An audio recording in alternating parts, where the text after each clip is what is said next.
Hello everyone, I hope you all are doing very well. In this video, we are going to find a quick solution of this annoying error which says this application failed to start because of msvcp100.dll was not found. Reinstalling the application may fix the problem. So we have a quick solution for that, guys. Just watch this video till the end. Hopefully this should solve your problem. So without wasting any time, let's get started with this video.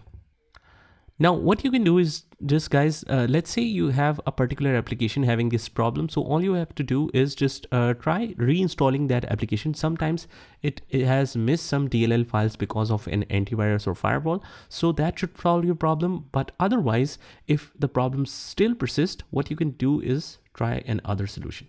Now, if the problem is not resolved even after reinstalling the software, what you can do is just go to your favorite browser and right here,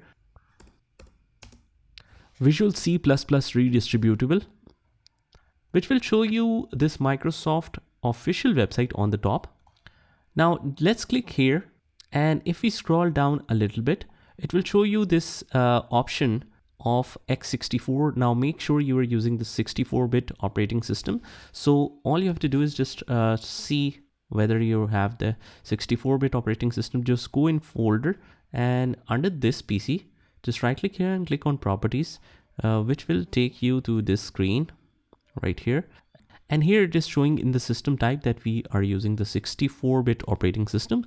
So let's continue with the download. Let's click here, and it will immediately start the downloading and it will complete in just a few minutes. So let's open this file and let's simply install the program. I agree the license term and install. Click yes. And now we can see the setup is successful, installed. Just close out of here. And then after that, although we didn't get any restart message right here, but we can manually restart that in order for that to work smoothly. Let's click on restart. And after that, just enter your password and re-log in. And that's pretty much it, guys. This is how you can resolve this issue. Hopefully your issue is being resolved in this way. So with this said, this is Saad signing off from today's video. Take care.